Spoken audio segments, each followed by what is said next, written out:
Égypte, le pays de Cham. Psaume 106, versets 21 à 22. Égypte, le pays de Cham. Psaume 105, verset 23. Égypte, le pays de Cham. Psaume 78, verset 51. Égypte, le pays de Cham. Psaume 105, verset 27. Égypte, le pays de Cham. Psaume 105, verset 23 à 25 à 27. L'Égypte est le pays de Cham par 144 versets dans la Bible. Et Cham est noir, puisque on dit dans Genèse 2, les fils de Cham, Couche. Ce sont là les fils de Cham. Genèse chapitre 10, verset 1 à 32. Et Couche est noir, clairement dans Jérémie chapitre 13, verset 23. On dit Couchite éthiopien. Selon les translations, les versions des Bibles qu'on prend, on dit Couchite éthiopien, mort avec M-O-R-E, mort avec M-A-U-R-E, selon les versions des Bibles qu'on prend.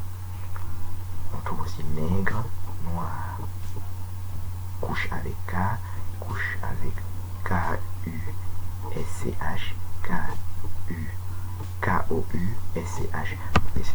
Donc, Couchite veut dire noir dans Jérémie chapitre 13, verset 23, dans toutes les versions de Bible que vous prendrez. Et l'Égypte est dans le pays de Cham. Et ici, nous avons une preuve très très courte que l'islam est faux, parce qu'il y a toute une mythologie selon laquelle il y aurait eu des savants dans l'islam en 1400 ans, et qui auraient donc inventé antérieurement les mathématiques et certaines autres choses. Bon, nous avons ici la preuve que de nos jours, que ces premières mythologies sont fausses, et qu'aujourd'hui, il n'y a pas un seul savant sur les 1,5 milliard de musulmans sur la Terre. La première étape de la connaissance, c'est de connaître son nom. Un enfant, il commence par dire papa, maman, et après il sait qu'il s'appelle Paul, Pierre ou Jacques. Quand il dit papa, maman, c'est parce que l'homme est intelligent et qu'il doit commencer par s'attacher à l'altérité, et qui pour l'enfant est vital. Mais après, la première étape, c'est de connaître son nom. Il sait qu'il s'appelle Paul ou Jacques ou Pierre. Donc, si tu ne sais pas ça, ça veut dire que tu n'as même pas 1 an ou 2 ans. Donc, le niveau d'intelligence des savants musulmans depuis 1400 ans, c'est 1 an ou 2 ans ou 3 ans, même pas. Puisqu'ils ne savent pas ce que je viens de dire ici. C'est même plus grave, puisqu'ils ne sont pas ismaélites non plus. Genèse chapitre 25. On dit Abraham enfanta Madian. Genèse chapitre 25, verset 1 à 2 jusqu'à 4. Et dans le même Genèse chapitre 25, on reprend toute la descendance d'Abraham, Isaac et Ismaël au verset 7 et au verset 13, qui sont donc les fils d'Abraham. Madian veut dire Éthiopie dans Habakkuk chapitre 3, verset 7. On dit Éthiopie, Madian. En sorte que le troisième fils d'Abraham, ici dans Genèse 25, est éthiopien, clairement. C'est-à-dire noir, comme nous venons de le définir, et que donc tous les autres descendants d'Abraham sont noirs. Donc Genèse 25 se dit donc aussi Madian au verset 2, Madian au verset 4, et Ismaël au verset 13 et au verset 7. En sorte que on peut dire Ismaël, Madian, Madian en le lisant à l'envers. Ou Madian, Madian, Ismaël. Les Ismaélites sont donc noirs, éthiopiens, dans Genèse 25. Ils le sont aussi dans Genèse 37, qui dit Ismaélite, Madian, Madian. Et dans Psaume 83, on dit Madian, Ismaël. Et dans Juge chapitre 8, on dit Madian, Madian, Madian, Madian, Ismaël. À 7 reprises. Ismaël et Madianite à 7 reprises dans Juge chapitre 8. Ismaël est donc madianite de manière systématique dans la Bible. Dans les 3 exemples que nous venons de citer, Genèse 25, Genèse chapitre 37 et Juge chapitre 8. Et même dans Psaume 83 et dans quelques autres endroits encore. Dans Isaïe chapitre 60, on dit Madian, Kédar. Madian, Kédar, Sion. Isaïe chapitre 60. Madian, Kédar, Nebajot, Sion. Et Nebajot, c'est le premier fils d'Ismaël dans le même Genèse chapitre 25 au verset 13. Donc on dit les fils d'Ismaël, Nebajot, Kedar. Et ici, dans Isaïe 60, on voit que Nebajot et Kedar, qui se trouvent au verset 7, sont madianites. Madian au verset 6. Madian veut toujours dire Éthiopie, Sion, Éthiopie, dans Habakkuk chapitre 3, verset 7. Ici, c'est aggravé parce que dans Isaïe 60, on dit Madian, Kedar, Sion. Sion au verset 14.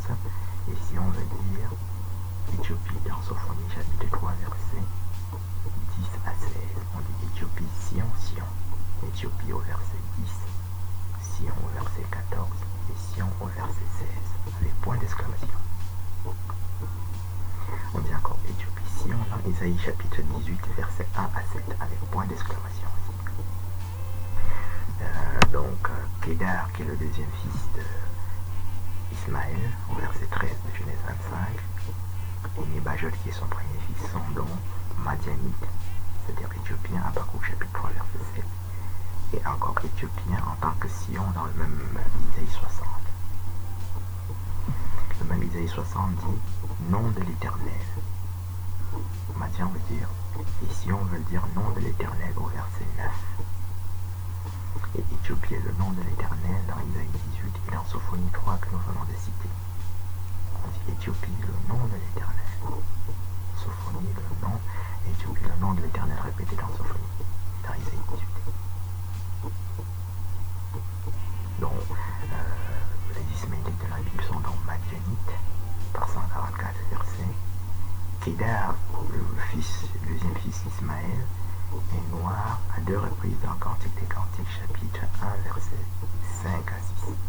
On dit noir comme Kedar, peau noire.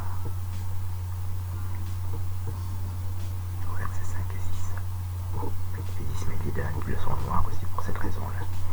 Et nous confirmons la conclusion que nous avions déjà prise en introduction. Il n'y a pas un seul savant dans l'islam depuis 1400 ans, et certainement pas aujourd'hui, parce qu'ils n'ont pas les connaissances matérielles. Si quelqu'un se trompe dans la matière, il est certainement dans l'erreur aussi en ce qui concerne l'esprit. Quelqu'un qui se trompe sur son nom a un âge mental de 2 ou 3 ans. Même pas, un enfant de 3 ans connaît son nom.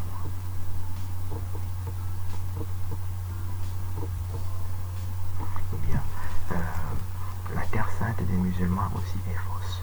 Parce que dans la Bible, il n'y a que 2 terres saintes. Bon, la Bible fait 1000 pages, 2000 pages. Pour une personne ordinaire, ça peut être insurmontable, mais n'importe quel savant, même un très petit savant, a une vision parfaite de ce qui est écrit dans la Bible.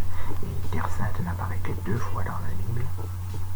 Dans Exode chapitre 3, c'est là que Moïse rencontre Dieu sur le buisson ardent. Et on dit Moïse, Madian, terre sainte. Exode chapitre 3, versets 1 à 8.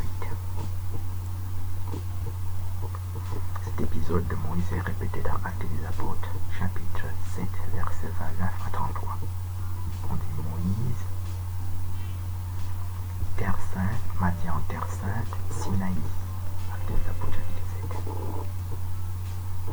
Il n'y a pas d'autre terre sainte en tant que terre sainte. Et les 3 terres saintes des autres 3 fausses religions, Ashkenaz, les histoires qui à Rome, ou dans l'Arabie là-bas, sont fausses. Et c'est même la preuve de la fausseté de ces 3 fausses religions.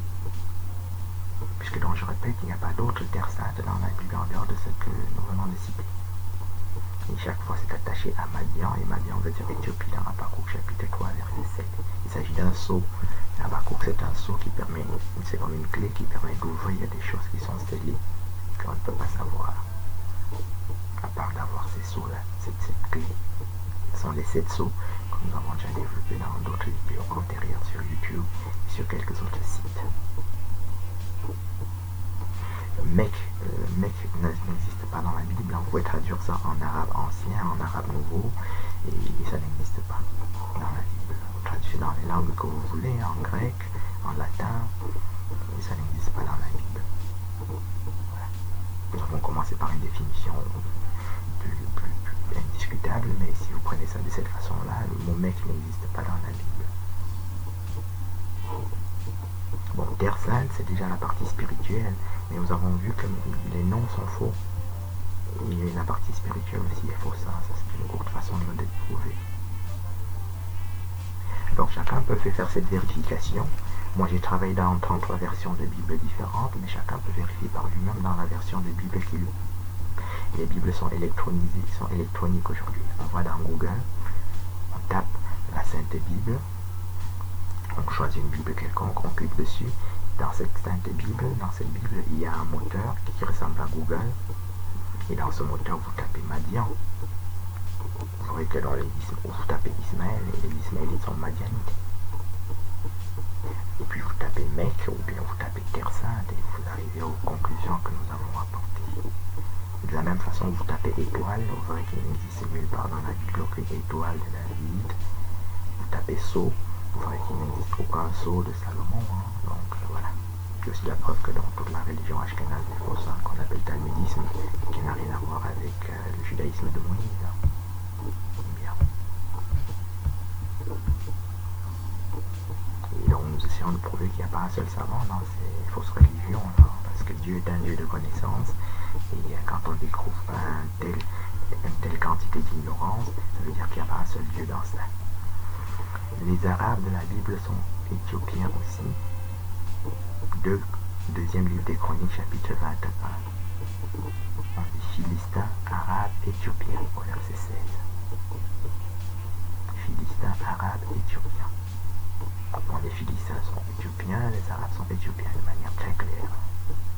Les Philistins sont aussi éthiopiens. Couchites dans Genèse chapitre 10 que nous avons étudié, on dit les fils de Cham.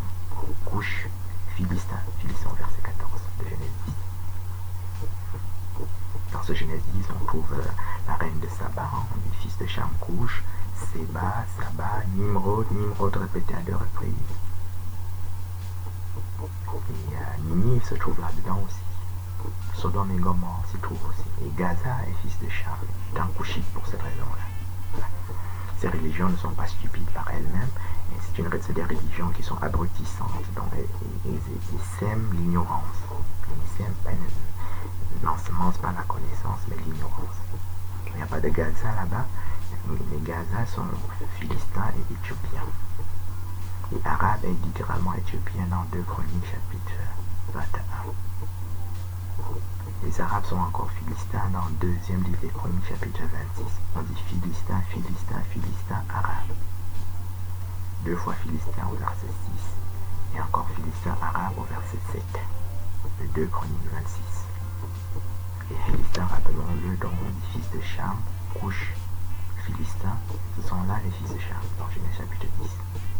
Philistins apparaissant au verset 14 et Couche au verset 6 de Genèse 10. Donc les Arabes qu'on a aujourd'hui sont des faux Arabes, les Ismaélites qu'on a sont des faux Ismaélites, et les Égyptiens sont des faux Égyptiens, qui sont donc des Ashkénazes. Ashkénaz est défini dans la Bible comme un oppresseur. Dans Jérémie chapitre 51, Ashkénaz n'est pas sémite, et dans Genèse chapitre 10 que nous étudions, il est les fils de Japhet. On dit Noé, Sem, Cham, Japhet, les fils de Japhet, Ashkénaz, qui est confirmé dans 1 Chronique chapitre 1, et dans le livre de Jacher, chapitre 10, dans lequel Ashkénaz est français. Jacher chapitre 10, on dit Japhet, Gomer, France, français, fleuve la Seine. Donc Ashkénaz n'est pas du tout sémite, ni hébreu, ni juif, mais il est français à 7 reprises. Dans les versets que nous venons de citer, c'est-à-dire Genèse chapitre 10, 1 Chronique chapitre 1, et le livre de Jacher chapitre 10, est décrit dans Jérémie chapitre 51 comme un supra-babylonien, c'est-à-dire il est plus méchant que Nebuchadnezzar, qui est la personne la plus méchante dans la Bible. Et tous les faux Ismaélites, les faux Égyptiens et les faux Arabes sont des Ashkénazes. Voilà, puisqu'on dit dans la Bible, vous les reconnaîtrez par leurs actes. Et c'est des gens qui coupent des têtes, qui coupent des mains, et qui sont des barbares. Ils sont définis comme barbares dans Actes des Apôtres chapitre 28. Il y a 6 reprises dans toute la Bible comme étant des barbares.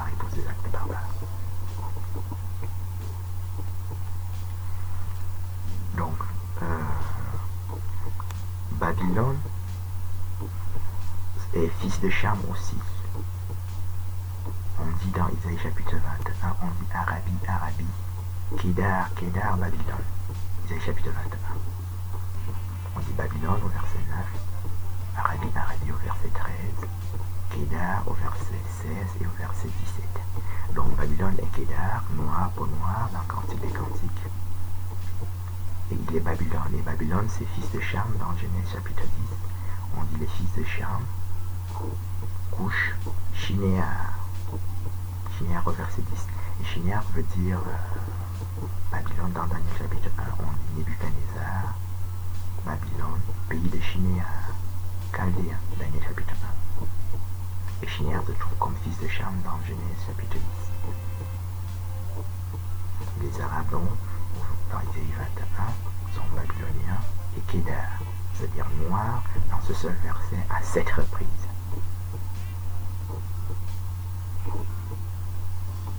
Shinéar, c'est aussi un sceau, une clé qui permet d'ouvrir par exemple ce verset. Babylone lui-même est Kedar de manière isolée dans Jérémie chapitre 49. On dit Kedar, Babylone, Kedar au verset 28 de Jérémie 49. C'est dit donc Kedar, Nebuchadnezzar, Babylone, Kedar. Et Babylone veut dire Shinéar, fils de Cham dans Genèse 10 et dans Daniel 1. Nebuchadnezzar qui est donc la personne la plus méchante dans la Bible. Et Kedar, noir, et Babylone noir, couché dans Genèse chapitre 10 et dans Cantique chapitre 1. Les Perses qui prétendent souvent qu'ils sont des savants parce qu'ils auraient des satellites. Je vais montrer dans quelques vidéos antérieures que ça n'existe pas les satellites. Et si ça existait, ils n'auraient pas bombardé l'avion ukrainien en janvier dernier, l'année dernière, quand ils étaient en état de guerre. Ils ont bombardé l'avion ukrainien qui a une imprécision pareille. Et la preuve que même leurs radars sont très mauvais. Mais ils ne sont pas les seuls coupables. Les Américains se sont auto-bombardés aussi lors de la guerre du Golfe. Ils ont détruit un avion britannique qui revenait de mission pour atterrir dans leur propre camp. Ils l'ont bombardé. À l'atterrissage ou au décollage, un avion ne dépasse pas 300 ou 400 km. Et on ne peut pas le confondre à un missile qui est à 7000 km. Un missile en de croisière, il est à sa vitesse de croisière, c'est 6000, 7000 km. On ne peut pas confondre ça à un avion qui vient pour atterrir, comme les Américains l'ont fait en 2003. Ils ont bombardé un avion britannique qui venait pour atterrir dans leur propre camp. Et ils l'ont confondu à un missile ennemi. À l'atterrissage, même un avion de guerre n'est pas à plus de 400 km/h. Une pareille confusion, c'est la preuve que ça n'existe pas les satellites. Dans mes vidéos, je fais des démonstrations plus élaborées, mais celle-ci est suffisante. Dans les Perses, les soi-disant iraniens, ils disent que donc ils ont des missiles, ils ont des satellites, mais ils ont bombardé un avion qui était à pas plus de 300 km/h et qu'ils ont confondu à un missile au décollage est tout de suite à 1000 km/h, alors qu'un avion au décollage n'est pas à 1000 km/h. C'est une confusion. Confusion veut dire que tu as un an, que tu as une connaissance de l'ordre d'un enfant de 1 an. Les enfants, quand ils ont 1 an, ils marchent, et après, quand ils commencent à marcher, ils deviennent forts, il fera comme ça, il retire ses chaussures et il les remet à l'envers. C'est ça qu'on appelle une confusion. Et tu confonds un missile du départ à la fin, un missile n'est jamais à 300 km/h, ni à 400 km/h, jamais. Ça c'est la preuve ça n'existe pas de satellite. Et donc ces Perses-là pensent qu'ils sont intelligents, mais ils ne le sont pas du tout. Il n'y a jamais eu de savants perses depuis que l'humanité existe, puisque les Perses aussi sont, dans la Bible, sont noirs. Dans Esdras chapitre 1, on dit Perse, Perse, Perse, Perse, Babylone. Perse à 2 reprises au verset 1, Perse au verset 2, Perse au verset 8 et Babylone au verset 11. Donc les Perses sont babyloniens et Babylone est un sceau parce qu'il faut passer par Daniel 1 pour savoir que Babylone veut dire Shinéar. Et Shinéar dans Daniel 1, Shinéar Chaldéen Babylone, dans Daniel 1 veut dire dans Genèse chapitre 10, fils de Couche. Shinéar, ce sont là des fils de Cham, Couche. Shinéar, ce sont là les fils de Cham. Donc les Babyloniens sont Couchites, Shinéar. Dans Genèse chapitre 10. Les Perses sont donc Couchites et Shinéar, puisque Babylone veut dire Couche, Shinéar. s'il y avait eu un seul savant perse depuis 1 milliard d'années, ou 15 milliards d'années, voilà, il saurait ça. Il saurait aussi que ça n'existe pas, le Septuagint. Voilà. Et le crétin qui a écrit l'histoire des versets sataniques, ça c'est pas un savant du tout. Parce que sinon, depuis 20 ans qu'il est caché là-bas, il aurait apporté des nouvelles connaissances. Ce n'est pas le cas. Et la connaissance ne sert pas à irriter les gens, ça sert à augmenter les gens. Et même comme nous faisons ici, comme nous tentons de le faire à dire, tu t'appelles Paul, tu t'appelles Jacques. Ou à Jacques, non, tu t'appelles pas Jacques, tu t'es trompé. Nous disons donc que les Égyptiens de la Bible, les Égyptiens d'aujourd'hui ne sont pas les Égyptiens de la Bible, mais sont des Ashkénazes. Les Ismaélites d'aujourd'hui ne sont pas les Ismaélites de la Bible, mais sont des Ashkénazes. Les Perses d'aujourd'hui ne sont pas les Perses de la Bible, mais ce sont des Ashkénazes. Je le sais très bien parce que lors du bombardement l'année dernière, par les Américains, quand ils ont tué le général iranien, bon, moi j'ai fait des vidéos pour soutenir les Iraniens. Mais quand j'ai posté ça sur le site de leur guide spirituel, j'ai même pas eu un seul like parce que les images, les thèses que je développe prouvent qu'ils sont donc Ashkenaz. Voilà, l'heure était plus à charge qu'à décharge. Bref, donc c'était l'année dernière. Et donc, il n'y a pas un seul savant là-bas non plus. Et ça c'est dans Esdras chapitre 1. Et si Esdras chapitre 3, on dit Perse sidonien. Esdras chapitre 3. Au verset 7, les Perses sont sidoniens. Et Sidon, c'est Tyr et Sidon, c'est fils de Cham dans Genèse chapitre 10. Le fils de Cham, Couche, Sidon. Couche, Canaan au verset 6. Et Canaan au verset 14, 15. Fils de Canaan, Sidon, son premier-né. Et les Perses, ici, on voit, ils sont sidoniens dans un seul verset. On dit sidoniens, tyriens, perses. Tyrien veut dire Tyr et Sidon. Et ce sont des Perses. Et ce sont les Babyloniens dans Esdras chapitre 3.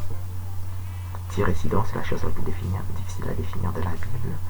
Mais les schémas que je viens de donner jusqu'à présent sont les schémas les plus courts pour atteindre une compréhension de Tyr et Sidon.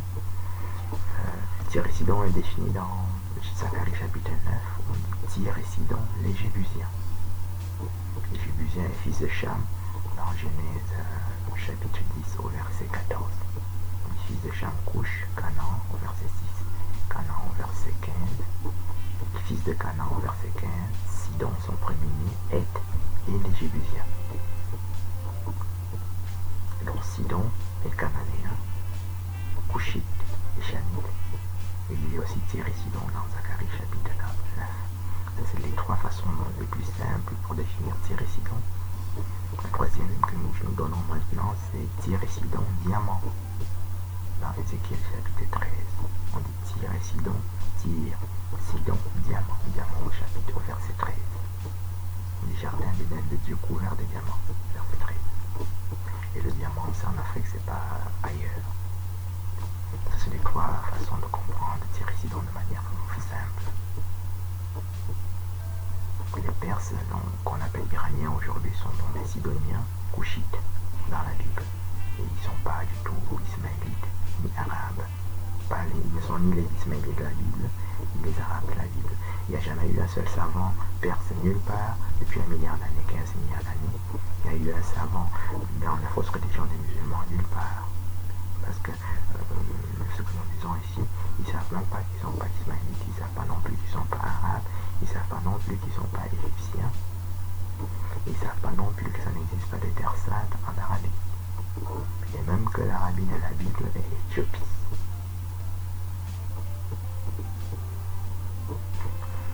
Esdras chapitre 4, on dit Perse à 5 reprises. On dit Babylone aussi à 1 reprise. Dont les Perses de la Bible, dans Esdras chapitre 4, où ils sont cités 5 fois, sont babyloniens au verset 9. Dans Esdras chapitre 4. L'islam a donc une fausse religion parce que leur terre sainte est fausse. Et que les Ismaélites qui propagent cette religion sont faux aussi puisqu'ils ne sont pas Ismaélites. Les Égyptiens qui propagent cette religion aussi pas les Égyptiens de la Bible. Et les Perses, ils disent qu'ils sont intelligents parce qu'ils ont des satellites et des bombes et des missiles de 2000 km. Mais ils ne sont pas Perses non plus. On trouve ça dans le livre d'Esther, Esther chapitre 1. Il dit Assuérus, Perse. Mède veut dire Perse aussi. Dans Isaïe chapitre, dans les versets qu'on a cités, vous trouverez souvent Mède, Médie, ça veut dire Perse. Dans Isaïe 21 par exemple. Donc Assuérus dans Esther chapitre 1 est le roi de Perse et on dit Assuérus, Perse, Mède. Esther chapitre 1. Le même Assuérus se trouve dans Esther chapitre 2, on dit Assuérus, Babylone, Assuérus. Et le mot perse n'apparaît même plus. Donc, Assuérus, c'est le roi qui a remplacé Nebuchadnezzar, et c'est Nebuchadnezzar qui a capturé Esther, qui devient reine des Perses. Et les Juifs Benjamin. Et les Benjamites dans la Bible sont couchites. On dit Psaume chapitre 7, on dit couche Benjamin. Et Esther est Juif Benjamin dans Esther chapitre 2. Et les Perses sont Perse Mède, Médie, Assuérus, Perse, Médie, Mède, dans Esther chapitre 1. Et dans Esther chapitre 2, Assuérus devient Babylone. Et c'est le roi qui, Nebuchadnezzar, apparaît dans Esther chapitre 2. On dit Esther a été capturée par Nebuchadnezzar, roi de Babylone. Et à la mort de Nebuchadnezzar, c'est Assuérus qui le remplace. Voilà. Donc ça c'est quelques chemins courts pour prouver que l'islam est totalement faux dans la matière, dans la partie visible, et faux aussi dans la partie spirituelle.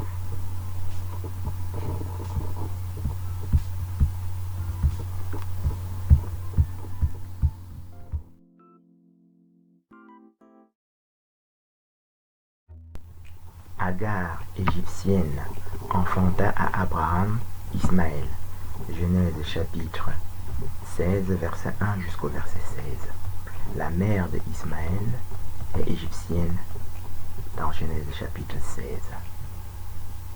où elle donne naissance à Ismaël. Et elle est donc noire puisque l'Égypte c'est le pays de Cham. Égypte, le pays de Cham, Psaume 106, verset 21 à 22. Égypte, le pays de Cham, Psaume 105, verset 23. Égypte, le pays de Cham, Psaume 78, verset 51. Égypte, le pays de Cham, Psaume 105, verset 27. Et dans 144 autres endroits encore. Et Cham lui-même est noir puisque on dit son premier fils c'est Couche. Les fils de Cham, Couche, Sidon, Gaza, Sodome et Gomorrhe. Genèse chapitre 10, verset 1 jusqu'au verset 32. Dans ce même Genèse chapitre 10 au verset 3, Ashkenaz est fils de Japhet et pas fils de Sem. On dit Noé, Sem, Cham, Japhet. Et au verset 3, Ashkenaz est fils de Japhet. Son père s'appelle Gomer, descendant de Japhet. Et Gaza est noir, comme on le voit ici. Couche lui-même est noir de manière indépendante dans Jérémie chapitre 13, verset 23. En comparant les 33 versions de Bible que nous avons couramment sous la main, on donne Couche, ça donne Couche, éthiopien, nègre, noir, mort. Voilà. De manière très indépendante, Couche est donc noir. Couche, que ce soit Couche avec C-U, S-C-H ou avec K, K-O-U ou K-U. Et tous les couches sont noirs, nègres, morts, etc. Les morts sont donc noirs, les morts sont pas faux ismaélites qu'on a aujourd'hui.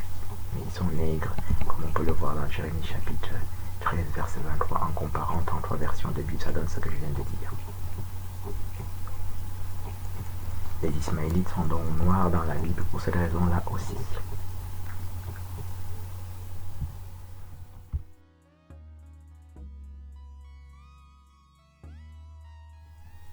Nous avons donc ici une preuve supplémentaire que les trois fausses religions que nous avons aujourd'hui sont fausses. C'est-à-dire ce qu'on appelle le catholicisme, le talmudisme ashkénaze, qui n'est donc pas le judaïsme, et donc aussi l'islam. Voilà. Et c'est des fausses religions qui ont élevé des cancres à la hauteur de savants, comme Thomas d'Aquin. Nous avons déjà démontré depuis plusieurs années dans plusieurs vidéos que Thomas d'Aquin est un parfait crétin et qu'il est dans la confusion totale. Voilà. Et les ashkénazes aussi, donc ils sont eux-mêmes aussi dans la confusion. Eux, ils sont pardonnables dans ceci que plusieurs de leurs vrais savants ont déjà dit qu'ils ne sont pas juifs, par exemple. Benjamin Friedman, Marek Alter et quelques autres. Alors que l'islam est dans la profondeur même de l'ignorance, puisque leur prophète est un parfait ignorant, hein, comme nous voyons ici, et que tout le livre du Coran est rempli d'ignorance comme ça.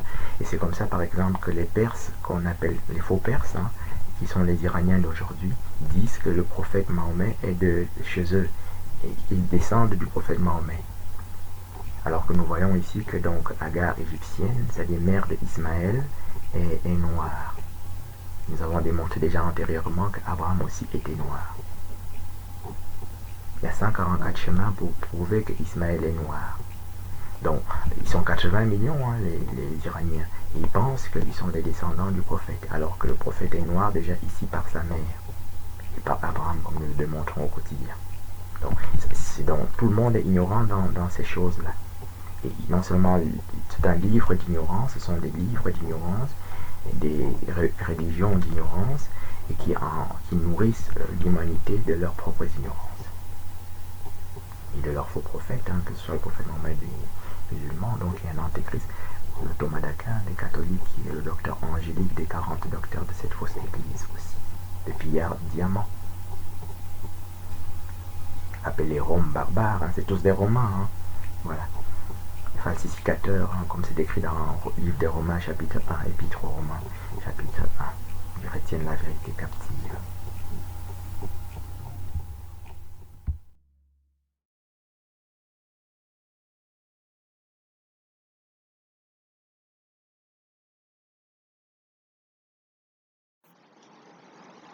Madian, Gaza.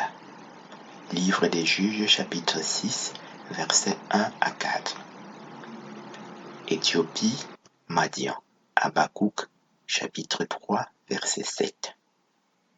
Gaza est madianite et éthiopien, encore appelé Couche. Ouverture du deuxième sceau.